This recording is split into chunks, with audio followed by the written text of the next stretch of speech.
రోజు ఏదైతే తెలంగాణ రాష్ట్రంలో సమస్య ఒక కొలిక్కి వస్తుందనే సమయంలోనే మళ్ళీ కొన్ని ఆటంకాలు ఎదురవుతున్నటువంటి పరిస్థితిని చూస్తూ ఉన్నాం. ఇప్పుడు రాష్ట్రంలో ఒక సవాలు మన ముందుకు వచ్చింది. మొత్తం ఏంటిది అని అంటే దీన్ని ఎట్లా ఎదుర్కోవాలి, ఏ రకంగా దీన్ని ప్రతిఘటించాలి అనేది మన ముందు ఎన్నడూ లేనంతగా ఒకవైపేమో బీసీ ఉద్యమం బలంగా ఉంది, బీసీలలో ఒక ఆలోచన శక్తి పెరిగింది. మరొక వైపేమో ప్రభుత్వాలు అనేక రకాలైనటువంటి వైఖరులతోటి ముందుకు వస్తున్నాయి. దానికి మించి ప్రభుత్వాలు ఏదో రకంగా మన ఒత్తిడికి తలొగ్గి కొంత జీవోలు జారీ చేయడానికి 42% ఇవ్వటానికి ముందుకు వస్తే మరొక వ్యవస్థ, కోర్టు వ్యవస్థలు కానీ బ్యూరోక్రసీ కానీ మళ్ళీ అడ్డుకోవటానికి మళ్ళీ సమస్యగా మన ముందుకు వచ్చింది. మళ్ళీ కోర్టు వ్యవస్థను ఎట్లా ఢీకొనాలి, ఎట్లా బయటపడాలి అనేది మళ్ళీ ఒక పెద్ద ఆటంకమే.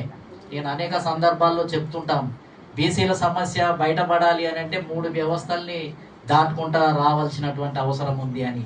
ఇది ఎన్నో సంవత్సరాల నుంచి మాకు అనుభవం. రాజకీయ పార్టీలను ఒప్పించడానికే సంవత్సరాల తరబడి పడుతుంది. రాజకీయ పార్టీలు ఎట్లా ఒప్పుకున్న తర్వాత దాన్ని జీవ రూపంలో తీసుకొని వస్తే మళ్ళీ కోర్టులు అడ్డుపడుతున్నాయి, ప్రభుత్వాలు అడ్డుపడుతున్నాయి.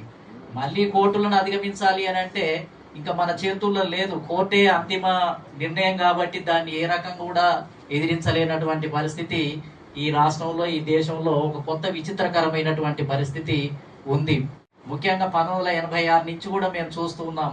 1986లో ఎన్టీ రామారావు గారు అధికారంలోకి వచ్చినప్పుడు బీసీల ఓట్లతోటే నేను అధికారంలోకి వచ్చిందని చెప్పి ఆయన మురళీధర్ రావు కమిషన్ అమలు చేస్తూ బీసీల రిజర్వేషన్లను 25% నుంచి 44% పెంచడం జరిగింది. అప్పుడు మళ్ళీ దానికి అనుకూలంగా యాంటీ రిజర్వేషన్ మూవ్మెంట్ వస్తే నేను ఆర్ కృష్ణన్న అందరం కలిసి ప్రో రిజర్వేషన్ మూవ్మెంట్ చేసి సమసంగ్రామ పరిషత్ అనేది ఉస్మానియా యూనివర్సిటీలో ఆర్ట్స్ కాలేజీలో ప్రారంభించి రాష్ట్ర వ్యాప్తంగా బంధులు ఇచ్చి అరెస్టులై, కేసులై, లాఠీ దెబ్బలు తిని పెద్ద ఎత్తున దాన్ని ప్రకటించడం జరిగింది.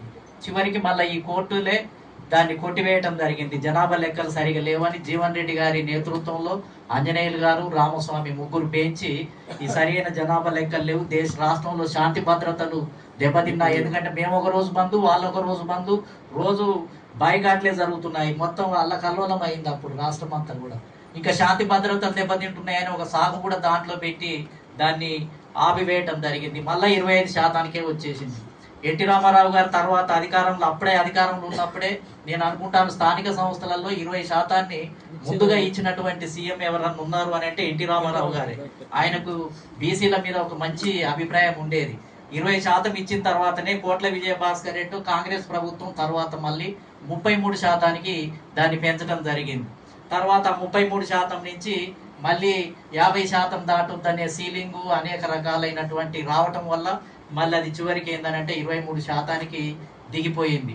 కాబట్టి ఆ తర్వాత మండల్ కమిషను, కాకా కాలేల్కర్ కమిషన్ విషయంలో కూడా 53లో వచ్చినప్పుడు అది అమలు కాకుండా పార్లమెంటులో చర్చ జరిగి దాన్ని పక్కన పెట్టేస్తే మళ్ళీ మండల్ కమిషన్ను 1978లో నియమిస్తే మళ్ళీ 80లో ఇందిరాగాంధీ ప్రైమ్ మినిస్టర్ ఉన్నప్పుడు సబ్మిట్ చేస్తే నివేదికను ఆమె బీర్వాలో పెట్టి పక్కన దాచేస్తే మళ్ళీ 10 సంవత్సరాలు పట్టింది. మళ్ళీ కూడా కాంశీరామ్ గారి నాయకత్వంలో ఢిల్లీలో 48 రోజులు బోర్డ్స్ క్లబ్ దగ్గర మండల్ కమిషన్ లాగు కరో వర్నా కుర్సీ ఖాళీ కరో అనే ఉద్యమాన్ని ఆంధ్రప్రదేశ్ నుంచి మీకు చాలా మందికి తెలియకపోవచ్చు, శంకర్ గౌడ్ అని చెప్పి ఆయన బిఎస్పి అధ్యక్షుడు, ఆయన, నేను, నల్లా సూర్యప్రకాష్ దాదాపు ఒక 48 మందిని ఢిల్లీలో 26 రోజులు ధర్నాల్లో పాల్గొని పెద్ద పోరాటమే జరిగింది.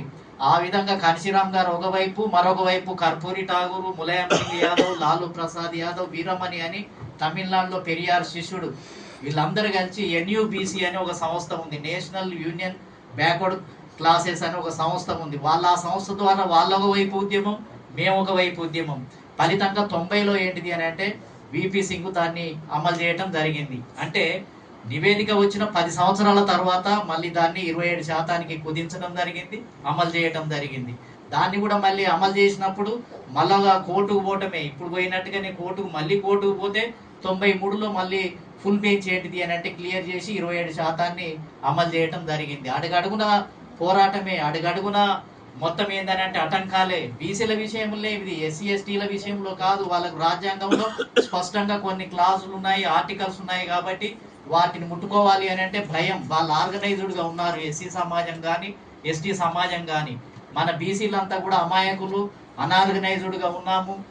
వీళ్ళు ఏంటిది అని అంటే ఒక చైతన్యం లేదు, కుల వృత్తులకే పరిమితమై పొట్టబోసుకోవటమే మన మన తల్లిదండ్రులు, మన ప్రజలు ఉన్నటువంటి పరిస్థితి.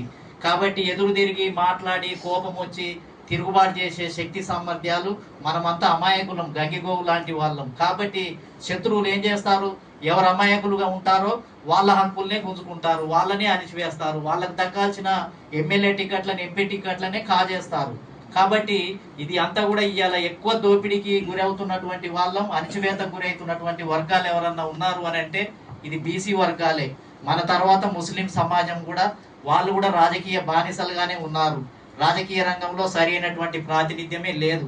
అసలు ఇంకా మనం రాజకీయ ప్రాతినిధ్యం గురించి తీవ్రంగా పోరాటం చేసే పరిస్థితి ఇక ముందుంది. కానీ ఇప్పుడు నేను ఈ సమావేశానికి రావడానికి ఉద్దేశం ఏంటిది అని అంటే, ఇప్పటికైనా శత్రువు బలంగా సవాళ్ళు విసురుతున్నారు. యూట్యూబ్ ఛానల్లో మీరు చూస్తున్నారో లేదో, మీకు దమ్ముంటే మరి ఎడ్లను తిడతారా, మీకు దమ్ముంటే మీరు పార్టీలను పెట్టుకొని మీ ఓట్లు వేసుకొని మీరు గెలవచ్చు కదా అని ఒక మహిళా నాయకురాలు, కొంతమంది పురుషులు, కొంతమంది సవాళ్ళు విసురుతూ ఉన్నారు. అంటే అగ్రకులాలు విసిలే సవాలుకు మనం జవాబు చెప్పగలుగుతామా? మనం మన సమాజాన్ని ఆర్గనైజ్ చేసి ఓటు బ్యాంకుగా మలుచుకునే శక్తి ఉందా? దాన్ని కన్సాలిడేట్ చేసుకునే శక్తి ఉందా అనేది ఇవాళ మన ముందున్నటువంటి ఒక సవాలు. కాబట్టి ఈ సవాలును అధిగమించాలి అని అంటే ఇప్పుడు ఎన్నో రకాల పేర్లతోటి బీసీ సంఘాలు, బీసీ కుల సంఘాల అధ్యక్షులు, అదేవిధంగా వెదజల్లబడినటువంటి సంఘాలు, నాయకులు బలంగానే ఉన్నాం. కానీ వీళ్ళని ఏకతాటిని తీసుకొని వచ్చి ఇప్పుడు వచ్చే సవాళ్లను ప్రతిఘటించాలనేది నా లక్ష్యం. అందుకోసమే ఇక్కడ దాస్ సురేష్ గారు ఉన్నారు, అదేవిధంగా మన జాజుల శ్రీనివాస్ గౌడ్ ఉన్నారు. ఇంకా బయట ఉన్న కొన్ని సంఘాలతోటి కూడా మాట్లాడి రేపు హైకోర్టులో ఇంకా కొత్తగా వచ్చే ఆ తీర్పు ఏమీ ఉండకపోవచ్చు నాకు తెలిసి. ఎందుకనంటే వాళ్ళ వాతావరణం, వాళ్ళ ధోరణి చూస్తే అది ఎటుబడి మళ్ళీ ఇటువరకు వచ్చిన తీర్పులాగానే వచ్చే అవకాశం ఉంది. ఒకవేళ గవర్నమెంట్ ఏమో చివరికి ఇప్పుడున్న ప్రభుత్వం విసిగిపోయి ఆఖరికి ఏంటిది అని అంటే, కనీసం అవి స్థానిక సంస్థలే కదా, ఆ స్థానిక సంస్థలైనా ఇచ్చేస్తే బాగుంటుంది అనేది ప్రభుత్వానికి ఒక నిర్ణయానికి వచ్చింది. కానీ ప్రభుత్వం ఒక నిర్ణయానికి వచ్చి ఇవ్వడానికి ప్రయత్నం చేస్తుంటే ఈ కోర్టులు అనుకోకుంటే ఏంటిది అని అంటే మళ్ళీ కోర్టులు అడ్డుపడటంతో ప్రభుత్వం కూడా దిక్కుచోసినటువంటి పరిస్థితుల్లో ఉంది. అదేవిధంగా ఈ చేసినటువంటి బిల్లులను, అసెంబ్లీలో ఆమోదించినటువంటి బిల్లులను ఏదైతే గవర్నర్కు పంపిస్తే, ఒకవైపు గవర్నర్ వ్యవస్థ కూడా మనకు ఆటంకమే. గవర్నర్ కూడా దాన్ని ఆమోదించకుండా తొక్కిపెట్టినటువంటి పరిస్థితి, సెంట్రల్ గవర్నమెంట్ జోక్యం చేసుకోలేనటువంటి పరిస్థితి. ఒకవైపు బీజేపీ, ఒకవైపు కాంగ్రెస్ పార్టీ మెలికలు పెట్టి ఒకవైపు ముందుగా కాంగ్రెస్ పార్టీ చేసిన తప్పేంటిది అని అంటే, బిల్లు ఆమోదించినప్పుడు గవర్నర్నే ఆమోదించమని చెప్తే సమస్య ఎక్కువ ఉండకపోయేది. కానీ గవర్నర్ ద్వారా రాష్ట్రపతికి పంపించమని దాంట్లోనే మెలిక పెట్టడం వల్ల అది ఢిల్లీకి వెళ్ళిపోయింది.